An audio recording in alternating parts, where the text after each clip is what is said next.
Baik teman-teman semua ya, kita melanjutkan materi tentang manajemen project ya. Dan pada hari ini kita memfokuskan pada konteksnya di teknologi informasi seperti itu. Nah, pada sesi ini nanti kita tidak membahas terlalu mendalam. Artinya adalah kita tidak membahas tentang manajemen project secara detail karena pada awal-awal pembahasan ini nanti ya, pada awal-awal pertemuan ya, awal-awal pertemuan nanti kita akan membahas luarnya dulu. Jadi semacam organisasi itu harus seperti apa, lalu manajer itu harus seperti apa dan sebagainya. Oke, langsung ya. Jadi yang pertama adalah bahwa project ya, sebuah project dari perusahaan itu tidak bisa berjalan secara ibaratnya secara sendirian ya. Jadi tidak bisa hanya satu part aja, hanya satu bagian aja yang berjalan, itu tidak bisa. Jadi bahwa sebuah project ya itu harus bisa beroperasi dalam skala yang sangat luas ya, dalam skala yang sangat luas pada lingkup-lingkup organisasi ya. Dan di sini ya peran manajer sangat penting. Nah, di mana manajer harus berfokus ya menyelesaikan project ini tuh pada konteks kebutuhan organisasi.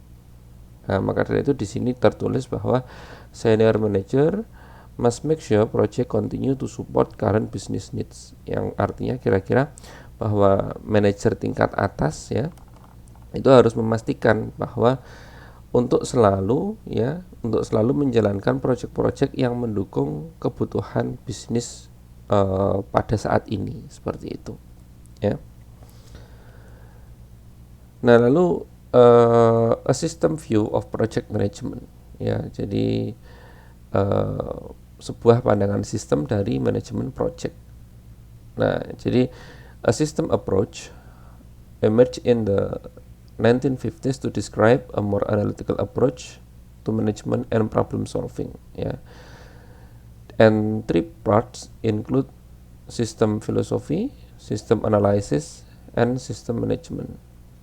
Nah, jadi di sini adalah bahwa pendekatan sistem ini dimulai dari tahun 1950 ya kan, yang mana dideskripsikan sebagai pendekatan analitis ya untuk manajemen dan penyelesaian masalah ya. Dan ada 3 bagian di sini, ada filosofi sistem, ada analisis sistem, sama manajemen sistem ya. Nah, ini nanti dasar yang akan kita gunakan untuk membahas selanjutnya ya. Nah, ini ada 3 model ya untuk manajemen sistem ya. Kita melihat dari sisi bisnis, dari sisi organisasi, dan sisi teknologi ya. Nah, di mana manajemen ini itu adalah merupakan bagian dari kombinasinya ya, bisnis iya, teknologi iya, dan organisasi pun juga iya. Dimana kalau kita bicara bisnis, nah ini di sini ada beberapa contohnya ya, atau ruang lingkup yang menjadi pokok bahasan dalam bisnis ya, tentang berapa biaya untuk apa namanya pengembangan SDM-nya ya kan, lalu kira-kira apa yang akan berdampak ya kan bagi perusahaan ya kan, berapa biayanya seperti itu ya. Kalau organisasi ya, will the laptop project affects all students, just traditional students, or only certain majors ya. Jadi kalau organisasi dia berbicara tentang internalnya ya, dari lingkup perusahaan itu sendiri ya. Nah, kalau teknologi ya, teknologi lebih kepada apa yang bisa dijalankan atau apa yang bisa diperbantukan untuk meringankan tugas dari organisasi dan bisnis itu sendiri. Ya, maka dari itu di sini tertulis bahwa should the laptop use Macintosh, Windows, or both types of operating system. Ya, jadi di sana terlihat bahwa sebetulnya kita punya komputer nih, kita mau melakukan pengadaan komputer. Nah, kira-kira teknologi yang tepat untuk menjunjung bisnis dan organisasi ini apa? Kayak gitu itu. Apakah kita menggunakan Macintosh ya kan? Kalau memang katakan itu perusahaan desain, perusahaan animasi, otomatis menggunakan Macintosh yang dianggap lebih oke ya. Kalau hanya administrasi menggunakan Macintosh, nah itu berarti over apa ya namanya, over value ya, over value of tools itu tadi ya. Nah, lalu selanjutnya adalah understanding organization ya. Understanding organization adalah sekumpulan dari 4 hal ya. Yang pertama adalah structural frame, yang kedua adalah human resource frame, yang ketiga adalah political frame, yang keempat adalah symbolic frame ya. Structural frame ya, kita nggak sangat memahami ini ya kalau teman-teman semua mengikuti organisasi ya, dimana kalau dalam organisasi pasti ada jajaran strukturalnya ya, ada ketuanya, ada wakilnya, ada sekretarisnya, seperti itu, dimana setiap jajaran itu mereka punya tugasnya masing-masing ya. Ada yang dia bertanggung jawab atas A, B, C ya kan. Ada yang memang dia melakukan koordinasi ya. Kalau melakukan koordinasi berarti yang level middle ya, yang melakukan kontrol. Nah, itu seperti itu. Lalu human resource itu lebih kepada bagaimana menyeimbangkan ya antara kebutuhan organisasi dan kebutuhan orang-orang dalam organisasi tersebut ya. Lalu pada apa ya, jadi bingkai politik ya, political frame ya. Di sini kita pasti jangankan di organisasi ya, bahkan di mana, di lingkup organisasi mahasiswa, organisasi mahasiswa aja, ini political frame itu bukan kadang ya, pasti selalu ada gitu. Katakanlah teman-teman semua nih mau milih pemilihan katakanlah gubernur ya kan. Ketika mau pemilihan gubernur pasti ada namanya political frame ya kan, di mana ada koalisinya ya kan, bahwa setiap individu itu punya kebutuhan pribadi masing-masing bersama grupnya itu berarti koalisinya masing-masing. Nah, jadi di dalam organisasi itu selalu ada ya. Lalu juga yang terakhir adalah symbolic frame ya. Nah, ini tentang masalah budaya dari organisasi tersebut, seperti itu. Nah, ini seperti yang tadi saya udah jelaskan ya. Nah, ini organizational culture ya kan. Jadi organizational culture adalah sekumpulan asumsi-asumsi, nilai-nilai ya kan, lalu perilaku-perilaku ya kan, yang memberikan karakteristik pada organisasi ya. Maksudnya gimana Pak? Maksudnya seperti ini. Contoh, ambil katakanlah perusahaan Telkom ya. Di mana perusahaan Telkom ini dia memberikan nilai-nilai keagamaan di dalam apa namanya, di dalam operasional karyawannya ya. Nah, sehingga di sana juga akhirnya terbentuk ya kan, didukung oleh para petingginya ya, dengan melakukan seperti pengajian-pengajian ya kan. Dan pengajian-pengajian itu di dalamnya pun juga bukan pengajian biasa, tapi pengajian-pengajian yang dia lebih ke arah meningkatkan performa dari sudut pandang agama, seperti itu ya. Sehingga di dalam organisasinya itu sendiri, agama menjadi sebuah bagian dari jalannya organisasi ini, seperti itu ya. Dan ini sangat penting ya untuk budaya organisasi. Kenapa? Karena dengan budaya organisasi ini teman-teman semua ya, bahkan para pakar ya itu mempercayai bahwa berjalannya mulus atau tidaknya sebuah organisasi ini atau perusahaan itu tergantung dari culture-nya ya, dari budaya organisasi yang dibentuk di sana, seperti itu ya. Bahkan melebihi kebutuhan dari para pimpinan-pimpinannya, seperti itu ya. Dulu juga pernah dibahas bahwa tipe organisasi ya kan, namanya ada cowboy cultural organization ya, sama satu lagi samurai cultural organization ya. Yang dulu yang terkenal adalah si samurai ini, di mana samurai ini yang namanya organisasi itu culture-nya adalah pokoknya dari bawah ke atas atau dari atas ke bawah kayak gitu. Itu yang artinya adalah, contohnya nih, dari CEO nggak mungkin bisa menegur langsung bawahannya kayak gitu itu, karena CEO nanti dia harus ngomong ke direktur ngomong ke manajer harus ngomong ke kepala staf harus ngomong ke supervisor harus ngomong ke bawahannya, ya. Nah, sedangkan Cowboy Cultural Organization tadi adalah yang sistemnya adalah bukan vertikal tetapi horizontal, yang artinya eh, atasan itu bisa menegur bawahan dan bawahan pun bisa memberikan asumsi-asumsi atau pendapatnya langsung pada atasannya kayak gitu itu. Nah, ternyata semakin lama dan pada hari ini ya yang paling diminati ternyata adalah Cowboy, ya. Sebenarnya kenapa sih kok dibilang Cowboy sama Samurai? Karena Cowboy ini adalah perusahaan-perusahaan Amerika, perusahaan-perusahaan IT yang berada di Silicon Valley. Kita tahu sendiri ya bahwa sebetulnya kayak perusahaan semacam Google, ya, Facebook itu ketika bawahan ini dia ingin menyampaikan aspirasinya, ya, aspirasi tentunya aspirasi yang berhubungan dengan sebuah proyek, ya, maka dia nggak perlu tanya dulu pada supervisornya, ya kan, nggak perlu tanya dulu langsung pada direkturnya, ya kan. Seketika ketemu di lift, ketika ketemu di jalan, mereka bisa diskusi langsung antara proyek pelaksana dengan apa namanya dengan para petinggi organisasi itu gitu. Maka dari itu dulu saya pernah sempat membaca ya di buku bahwa kamar mandinya Google, ya, pintu kamar mandinya Google, ya, yang di dalam itu isinya adalah coret-coretan, ya, dimana coret-coretan ini bebas untuk dicoret-coret oleh siapapun, ya. Nah, maka dari itu bahkan ada yang mengatakan bahwa lahirnya Google Maps itu berasal dari kamar mandi, teman-teman semua. Ya, jadi imajinasi staf bawah ini liar, ya kan, ketika di kamar mandi akhirnya dia mencoret-coret di bagian pintu kamar mandinya ini. Nah, dicoret-coret akhirnya terbentuklah semacam prototipe untuk Google Maps, ya, dimana setelah itu diajukan, ya, dan akhirnya di ACC seperti itu, ya.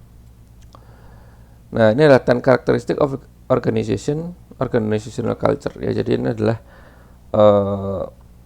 10 karakteristik dari budaya organisasi, ya, dimana yang dikasih tanda bintang itu adalah yang paling sukses lah, ya, yang paling sukses untuk membangun organisasi itu.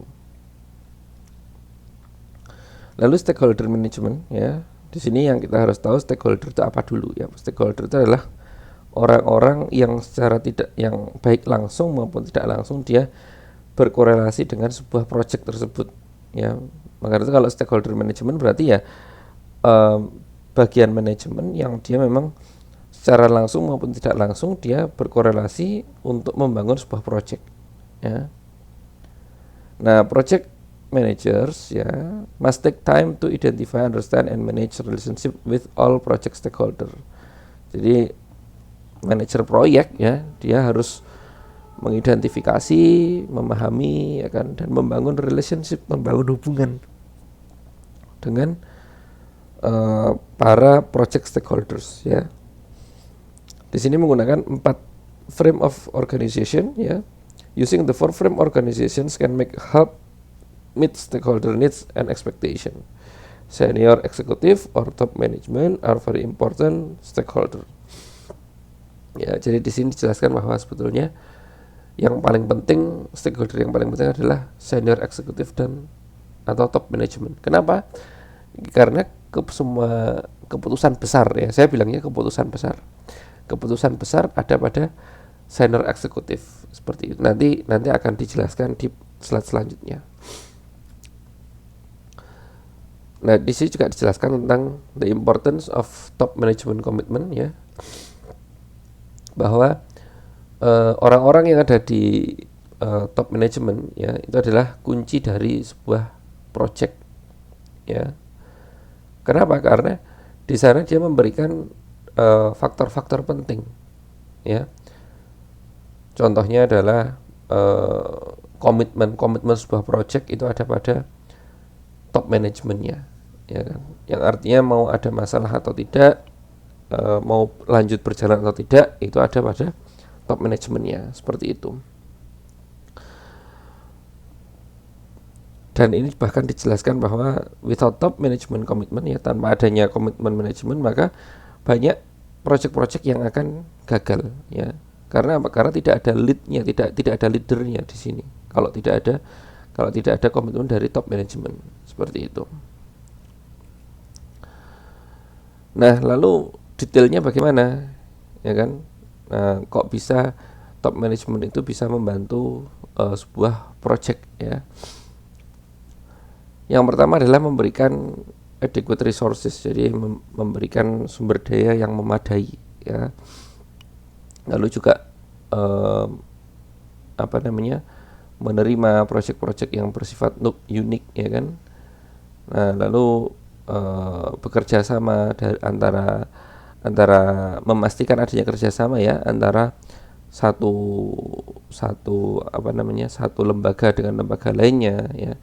Memastikan adanya kerjasama juga antara satu bagian dengan bagian lainnya, seperti itu. Dan yang paling penting adalah mentoring and coaching, ya, in leadership issues. Maka itu yang paling penting sebetulnya adalah di top eksekutif itu pengalaman, teman-teman semua, ya. Karena pengalaman ini tidak akan bisa tergantikan, ya. Karena dengan pengalaman itu mereka nanti bisa memberikan saran-saran, ya, bisa memberikan mentor, bisa memberikan coaching, ya, coaching session kepada yang bawahannya seperti itu, ya.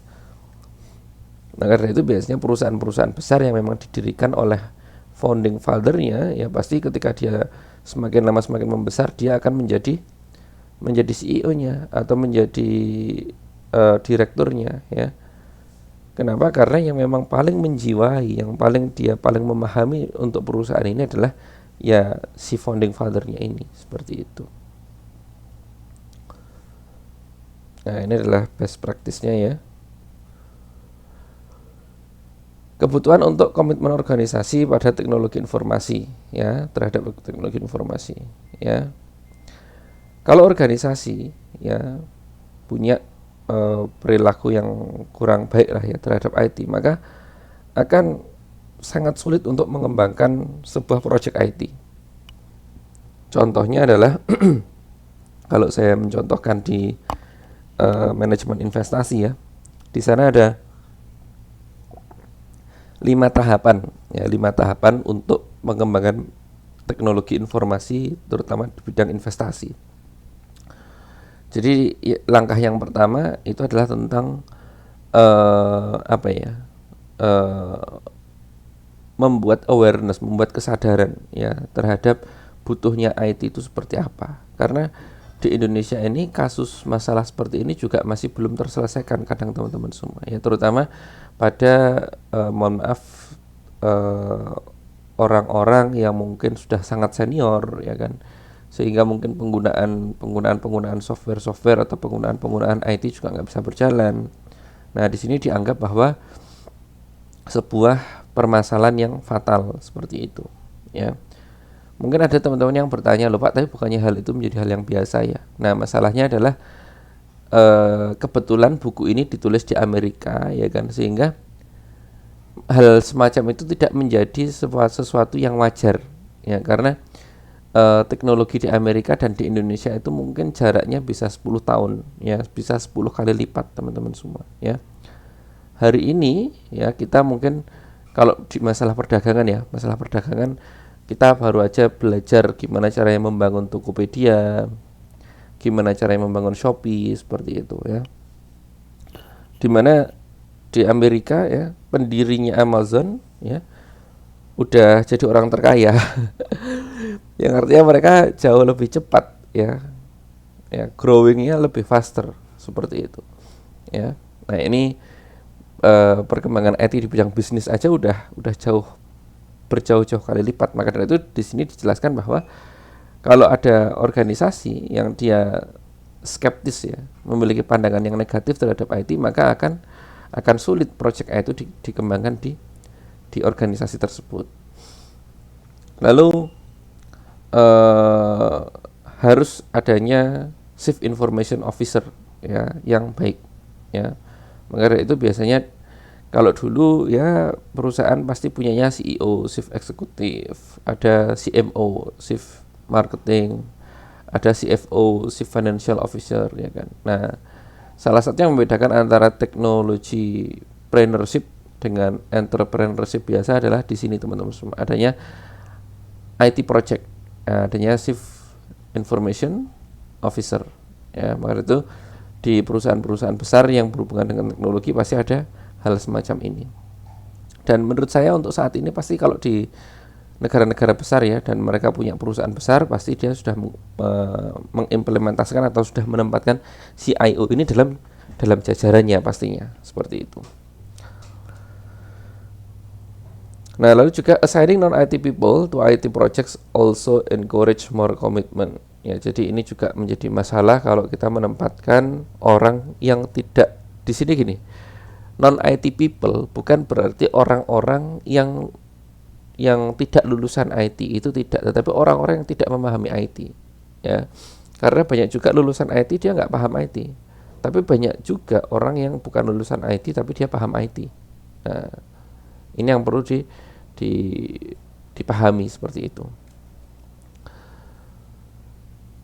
Nah, lalu ini adalah needs for organizational standards, ya. Standards and guidelines help project managers be more effective, ya. Jadi ketika teman-teman nanti suatu ketika jadi manajer dari sebuah proyek perusahaan, maka di sini yang terpenting atau yang paling harus digarisbawahi adalah guidelines, ya. Atau guidelines itu apa ya? Jadi ibaratnya kayak ini loh, guidelines itu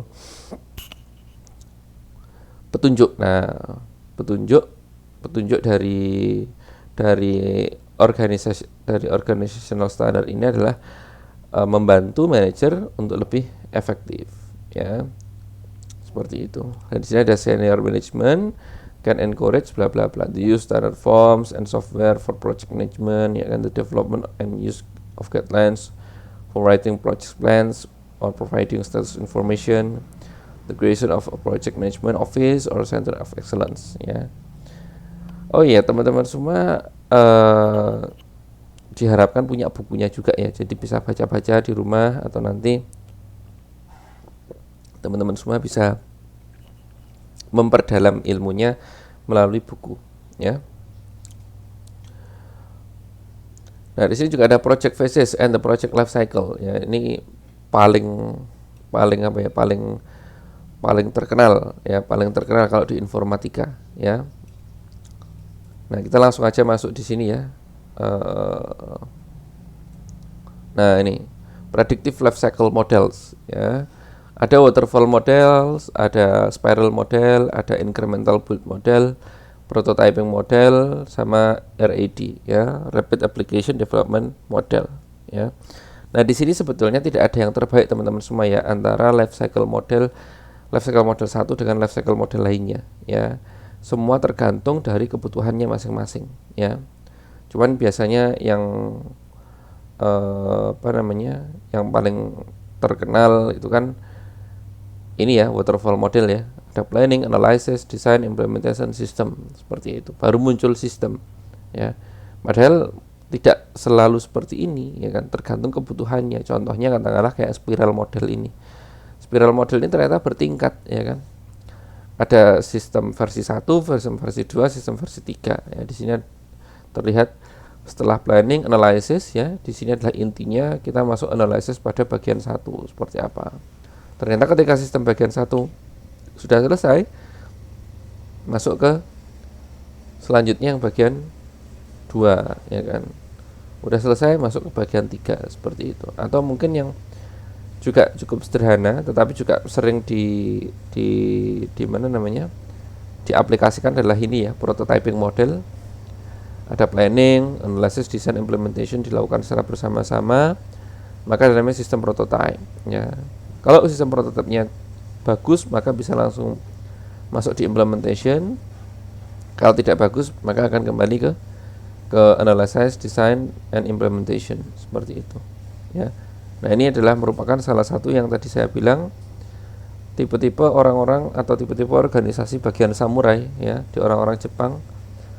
Dia harus melakukan analisis dulu, desain dulu, implementation secara bersama-samaan. Nah, kalau emang katakanlah sudah cukup bagus, ya kan, dia baru masuk ke implementasi. Kalau belum bagus, ya akan kembali lagi dari sistem prototipe ini ke analysis, design, implementation, seperti itu. Lalu the context of IT projects, ya, IT project can be very diverse in terms of size, complexity, product produced, application area, and resource requirements. Ya, jadi di dalam IT project, ya, itu ada banyak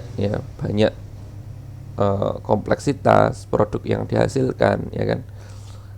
Kalau di garis bawah itu di mata kuliah manajemen investasi juga dijelaskan bahwa setiap organisasi itu memiliki kebutuhannya sendiri-sendiri, sehingga project IT yang akan dikembangkan itu juga memiliki keunikannya sendiri-sendiri. Makanya tidak bisa antara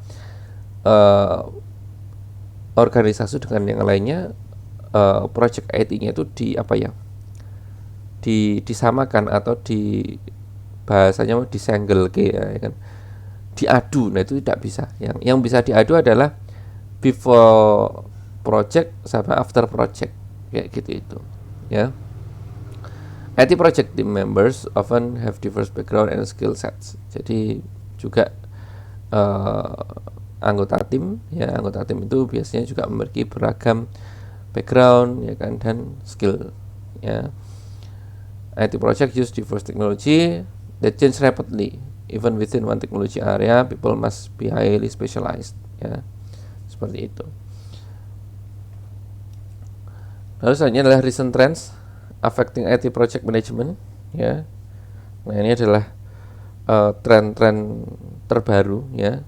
Tren-tren terbaru ini di Amerika udah terjadi sekitar 5 tahun yang lalu, ya, mungkin 5 tahun 6 tahun yang lalu. Dan saya rasa di Indonesia masih cukup bisa disandingkan, ya, bisa digunakan lah ini, ya. Yang pertama globalization, ya. Globalization ini dengan adanya perdagangan, ya, lalu ada politik, kebutuhan politik, ya kan, disandingkan dengan adanya digital revolusi, ya, itu sangat memungkinkan antara satu orang dengan orang yang lain itu saling berkomunikasi, ya.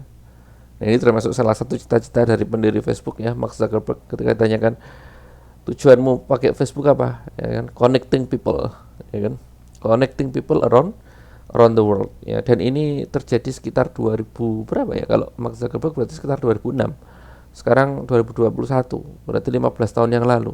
Nah, seperti itu.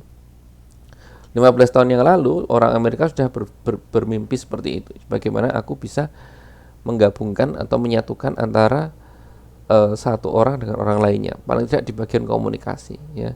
Bahkan di sini tulisannya apa nih? It's possible to interact almost instantaneously with billions of other people across the planet, ya, di antara planet. Nah, ini kenapa dia mengatakan planet? Jadi bahasa Jawanya, ya, itu saking besarnya dampak globalisasi ini, bahkan nanti kita bisa berhubungan antara satu planet dengan planet lainnya, kayak gitu. Yang artinya bahwa berkomunikasi antar organisasi, antar negara itu menjadi sesuatu yang sangat mudah, ya. Karena apa? Karena bisa sampai planet, gitu, ya. Nah, lalu ini outsourcing, ya. Saya rasa outsourcing ini juga masih ada bagian dari dampak globalization, ya. Nah, ini outsourcing itu biasanya digunakan kalau organisasi ini sedang membutuhkan apa ya? Bukan hanya sumber daya manusia sebetulnya, tapi membutuhkan sumber daya, ya, yang sebetulnya kalau diambil dari sumber daya dalam sendiri itu tidak terlalu signifikan atau tidak terlalu efektif dan efisien, ya. Nah, ini biasanya kalau di organisasi lingkungan kita, contohnya UMS itu, maka outsourcing biasanya bagian semacam petugas kebersihan. Nah, itu adalah bagian outsourcing, seperti itu. Nah, ini juga ada istilah, ya, offshoring is sometimes used to describe outsourcing from another country, ya. Jadi outsourcing yang berasal dari negara-negara lain dinamakan adalah offshoring, ya. Lalu virtual team is a group of individuals who work across time and space using communication technologies, ya. And we use it today, ya. Kita menggunakan itu sekarang, ya. Di mana kita bekerja di antar waktu, ya, dan antar ruang menggunakan teknologi komunikasi, ya. Karena adanya coronavirus, kita akhirnya bisa, saya bekerja, ya. Saya bekerja dan beraktivitas, teman-teman juga beraktivitas dan bekerja. Bekerja di sini sebagai student, ya, sebagai mahasiswa, ya, menggunakan teknologi komunikasi dengan menggunakan Zoom, dengan menggunakan Google Meet. Nah, seperti itu, ya. Dan ini recent trends, ya. Jadi tren-tren terbaru, ya. Tren-tren terbaru yang berdampak pada IT project management. Oke, sekian untuk teman-teman semua, ya, pertemuan kali ini. Mudah-mudahan bisa bermanfaat. Assalamualaikum warahmatullahi wabarakatuh.